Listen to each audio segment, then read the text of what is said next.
শুভ দুপুর আমার প্রিয় বন্ধুরা, তোমরা সবাই কেমন আছো? আশা করছি সবাই খুব ভালো আছো। আমরা মোটামুটি ভালো আছি। আর আজ হচ্ছে শুক্রবার, আর এখন বাজে ওই তোমার দুপুর 12টার মতো, 12টা কি 12:30টার মতন বাজে। তো সকালে মোটামুটি কাজগুলি হয়ে গেছে। আর এদিকে দেখো বেডটা ক্লিন করে নিচ্ছি, চাদরটা তুলে দিলাম। তুলে দিয়ে কিন্তু আর একটা নতুন মানে কাঁচা চাদর কিন্তু দেখো পেতে দিচ্ছি। আর আজকে বালিশের ওষার টোষার গুলো একটুখানি বদলে নেব, কারণ রবিবার তো সরস্বতী পুজো, তোমরা সবাই মোটামুটি জানো। তো ঘরের চাদর টাদরগুলি একটু পরিষ্কার না রাখলে ভালো লাগে না। তো তাই দুদিন আগেই কিন্তু একটু চেঞ্জ করে নিলাম। আর এদিকে দেখো বালিশের ওষারগুলিও কিন্তু সব আজকে ধুয়ে দেব। তো সেই কারণেই কিন্তু দেখো সব পাল্টে পাল্টে কিন্তু লাগিয়ে নিচ্ছি। আর রান্না এখনো মোটামুটি বাকি আছে। আর আজকে আর ছেলে স্কুলে যায়নি। ছেলে ভালো লাগছিল না, তো বললো মা আজকে আর স্কুলে যাব না, ঘরেই পড়বো। তো সেই কারণে ভাবলাম থাক, আর স্কুলে পাঠাবো না, ঘরেই একটু পড়াশোনা করুক। তো ঠাকুমার ঘরে একটু খাইয়ে দিয়েছি ভাত। তো সকালের দিকটা একটু পড়তে বসেছিল, এখন একটু ঠাকুমার ঘরে বসে টিভি দেখছে। তো আমি ঘরের বেড টেডগুলি ক্লিন করে নিয়ে তারপরেই কিন্তু ওকে আবার পড়তে বসাবো। তো দেখো ঘরের বেডটা কিন্তু ক্লিন করে নিয়েছি, আর দেখো কত সুন্দর লাগছে চাদরটা। আর এবারে কিন্তু দেখো ড্রেসিং টেবিলটা এবার পোছাপুছি করে নেব। তো সেটাই দেখো রোজকার মতন কিন্তু করে নিচ্ছি। আর এই কাজগুলি তো তোমার প্রতিনিয়তই করতে হয়। তো সেই কারণেই কিন্তু প্রতিদিনই এটা ঠিকঠাক করে রাখতে হয়, কারণ এটার ওপর জানো তো হাজার জিনিস এর ওপরে থাকে, চিরুনি থেকে বোতল থেকে ডায়েরি, হ্যাঁ পেন টেন, তো সমস্ত জিনিস তো রেগুলার, সেই কারণেই পরিষ্কার করে নিতে হয়। তো ঘরের কিন্তু কাজ কমপ্লিট করে চলে এলাম কিচেনে। আর দেখো এখন করব পনিরটা এনে রেখেছিলাম দুদিন ধরে। তো আজকে কিন্তু একটু অন্য রকমভাবে পনিরটা করব। একটু পেঁয়াজগুলি দেখো কেটে নিয়েছিলাম চৌকো চৌকো করে, আর ক্যাপসিকাম কেটে নিয়েছি, আর নিয়ে নিয়েছি এক বাটি দই, আর নিয়েছি টমেটো সস, আর দিয়ে দেবো একটু আদা। তো আগে কিন্তু দেখো পনিরগুলিকে টুকরো টুকরো করে কেটে নিয়েছিলাম। তো পনিরগুলি কিন্তু একটু হলুদ আর নুন আগে তেলের মধ্যে দিয়ে দিয়েছি, দিয়ে দেখো এবার ভেজে নিচ্ছি। পরপর করে পনিরগুলি দেখো ভেজে নিলাম। এবারে তোমার দিয়ে দিলাম একটু তেজপাতা, আর দিলাম দুটো কাঁচা লঙ্কা। আর গরম মশলা জানো তো ছিল না ঘরে, তো গরম মশলা দিতে পারিনি, তাই পেঁয়াজগুলি দেখো যে কেটে রাখা টুকরো টুকরো পেঁয়াজগুলি দিয়ে দিলাম, একটু নাড়িয়ে ছাড়িয়ে দিয়ে দিলাম ক্যাপসিকাম। তো ক্যাপসিকাম কিন্তু খুব বেশি ভাজা করব না, কারণ কালারটা ক্যাপসিকামে চলে গেলে না একদমই দেখতে ভালো লাগে না। আর যে কোনো সবজিই বলো, কালার কিন্তু নষ্ট হয়ে গেলে সেই সবজির কিন্তু কোনো স্বাদই হয় না। তো আর দেখো একটু দিয়ে দিলাম তোমার আদা বাটা, দিয়ে একটু নাড়িয়ে চাড়িয়ে তারপরে কিন্তু দিয়ে দেবো তোমার একটুখানি দেখো কড়াইশুঁটি কিন্তু এই শীতের কড়াইশুঁটি কিন্তু যে কোনো তরকারিতে খেতে ভীষণ ভালো লাগে, ঝোলেও ভালো লাগে। তো দিয়ে দিলাম, আর দিয়ে দিলাম দেখো একটু ফ্যাটানো একটু টক দইটা আগেই ফেটিয়ে রেখেছিলাম। তো দিয়ে দিলাম, সম্পূর্ণ করব কিন্তু মানে পনিরটা পুরো তোমার দই দিয়ে।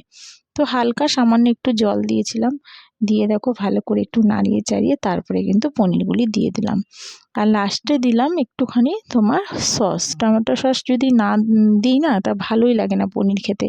তো দেখো কত সুন্দর হয়েছে কালারটা, একদম নর্মালভাবে করলাম দেখো, কোনো এক্সট্রা মশলা বা কিচ্ছু না, শুধু একটু সামান্য দিয়েছিলাম তোমার দুটো কাঁচা লঙ্কা, আর দিয়েছি তোমার আদা বাটা। তো দেখো কত সুন্দর কালারটা চলে এসেছে।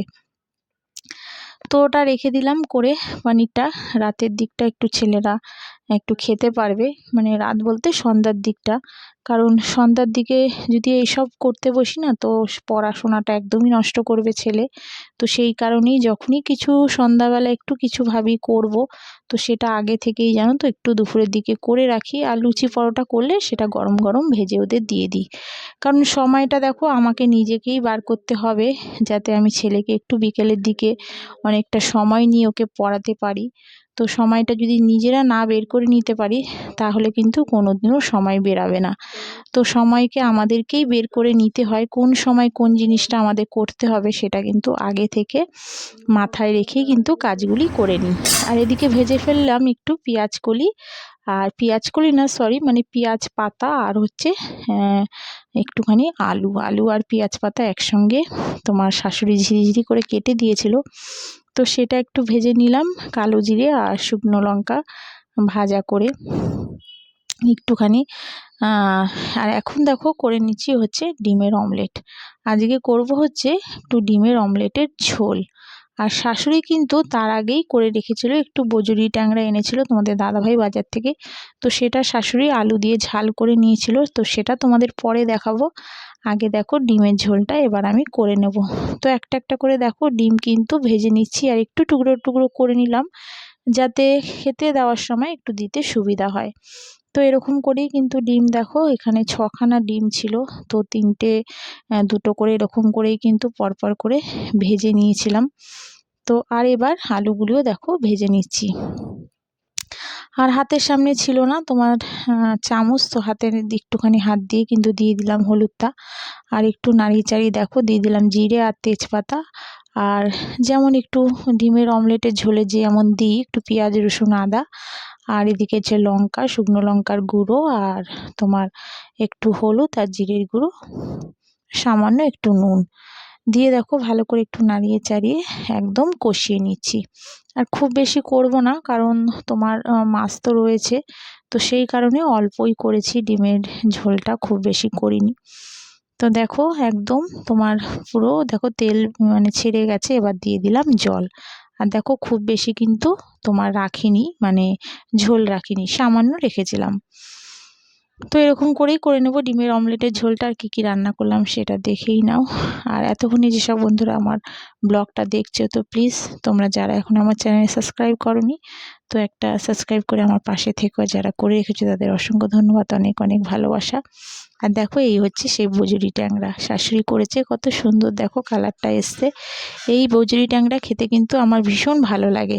তো আমি কিন্তু ট্যাংরা মাছ খেতে ভালোবাসি না, কিন্তু এরকম ছোট ট্যাংরা হলে আমি বেশ ভালো খাই। আর দেখো রান্না কিন্তু দুপুরের মোটামুটি রান্না কিন্তু কমপ্লিট হয়ে গেছে। আর কত রকমের রান্না করেছি তাহলে দেখে নাও। রান্না বান্না সেরে কিন্তু দেখো এবার কত কেচেছি, তো কাঁচাটা তো আর তোমাদের সঙ্গে শেয়ার করতে পারিনি, তো ব্যালকনিতে মেলেছি, তো ভাবলাম একটু তোমাদের সঙ্গে শেয়ার করিনি। কত দেখো দুপুরের পর কিন্তু সব কেচেছি।